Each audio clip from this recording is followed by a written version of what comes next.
Hey, it's Anna from The Last Stitch. Today I want to talk about something that I feel very passionate about, and that is creating content surrounding sewing. So what I want to share with you today is my tips for content ideas, how to plan ahead, how to avoid burnout when you are doing a lot of content, and also talk about the things that I would like to see more of in the sewing community when it comes to content and dialogue around sewing. So let's go! Before we get started, I just wanted to give you a little bit of backstory. I've been part of the online sewing community since 2003 when I registered myself on the site Pattern Review, and since then I have uploaded various forms of content off and on, sometimes some periods more, some periods less.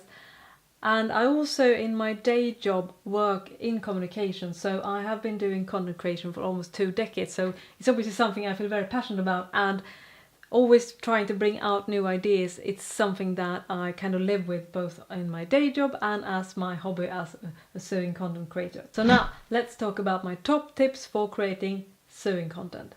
Tip number 1, create a lot of content around one piece of garment. I know some of you struggle with perhaps feeling, I don't know how much I can produce when it comes to sewing content because I only make like 1 or 2 garments a month, and that's not really much content. Yes, it isn't much content if you just show your finished garment, but if we take a look at it, you'll see that there are actually lots of stories hidden in these particular projects. So I figured we start from the beginning and see what kind of ideas that we can work with when it comes to creating sewing content.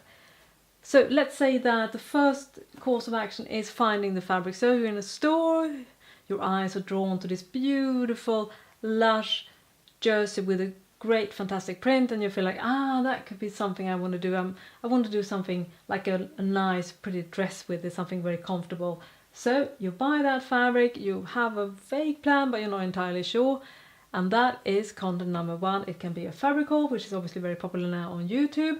You can tell the story on your blog, you can show it off on Instagram or whatever channel you use. So there's content number 1, a story around the fabric that you have bought. And then, well, next step is trying to figure out what kind of pattern do we want to use for this particular dress. And that is a good idea, to actually reach out to the very supportive, innovative sewing community. So perhaps you're wondering, I want to make a wrap dress. Say you want to make a wrap dress, and then you figure, maybe there's so many wrap dress patterns, but which one should I pick? So that's another idea for a piece of sewing content. Basically just ask your followers if they have any suggestions on what sort of pattern would be great for this fabric, or perhaps let them be part of the decision process. Perhaps you have 2 different wrap dress patterns that you're choosing between. Well, why not ask your fellow sewers for their feedback, and perhaps some of us has also done one or the other of a pattern and can give you excellent feedback on that too. So that's piece of content number 2. Start a dialogue around this project. And now you have content piece number 3.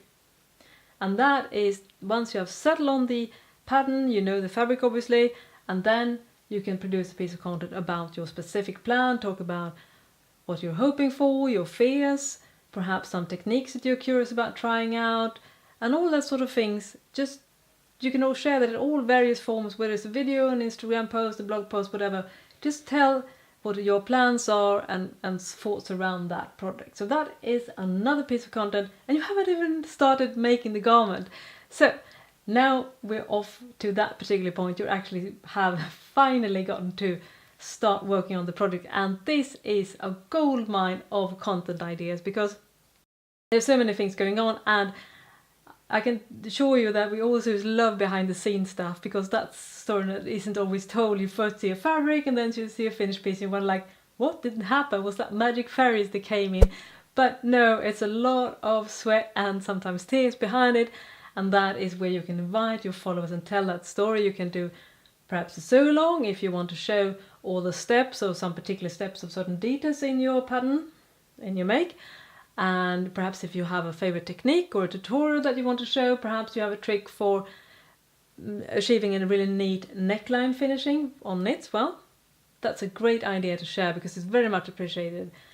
And so there are several different ways to tell that story, and you can also, when you're middle in the process, why not make a an update. You don't really have to wait until you have made the entire garment. So share some pictures, tell the audience what has been going on, has it gone alright, ask for help if you're stuck, all those sort of things. Well, there are many pieces of content in just one garment making. So I think we're probably about 6 ideas now, and we haven't even finished the garment. But finally we have finished the garment, and then obviously you have another piece of content, show it off, talk about how it went, share all the things that you like, perhaps the things that didn't go well, what you thought about the pattern, what you thought about your fabric choice. There's a lot of stories to be told about that. So all these is just content in just one piece of garment.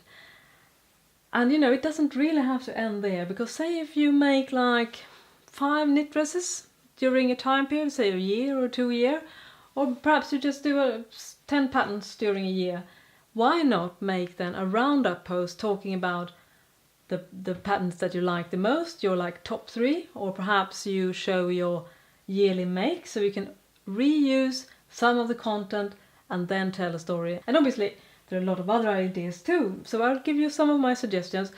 What I love personally is point of view pieces, and they can be all sorts of point of view things. They can be personal stories, perhaps something that is related to your own sewing journey, body image issues, fitting process, understanding what works for you, your style process, how it has evolved, sort of personal essays around that.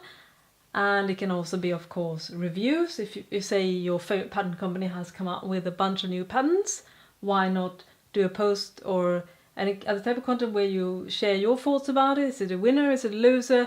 Which are the ones that you are most excited about, and etc, etc. So there are a lot of ways to tell personal stories and give your own point of view in the content as well. Alright, now we talked about different things that you can talk about. But now let's talk about another step, and that is, should you be planning ahead, and what are the benefits about that? Well, there are a lot of benefits about that. Primarily is that every time you get an idea, do write that down. You can write it in the Notes app in your cell phone.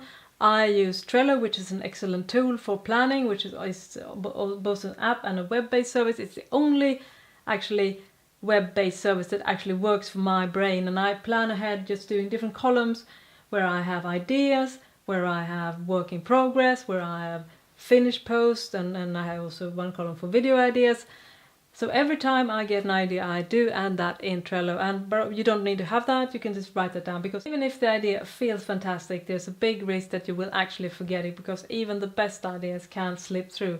So I do recommend that you write them down, and then when you're lost for ideas, well, just go back and see what you have written, and you will probably find that there were actually quite a few good ideas that you have forgotten about. So that is one part of the value of actually planning ahead. And another thing that I want to talk about when it comes to content planning is finding a good rhythm and not going all in and then burn out. Because sometimes you get this rush of energy and you just pump out 3 blog posts or 3 vlogs in one day, and you're like the top of the world, you're super productive. And then my advice is, please resist the temptation of publishing them 3 days in a row. Why, you may ask? Well, I'm not saying that you shouldn't, you have to do you, but my recommendation is that you don't, because the value is that, say if you instead publish 1 of these each week, then you have in one day produced content for 3 weeks. That is pretty alright. But if you publish them on Monday, Wednesday and say Thursday, well, then you have probably suffered a bit of a burnout, because that's what happens when you do get those flows of productivity, is that you usually get a bit burned out afterwards.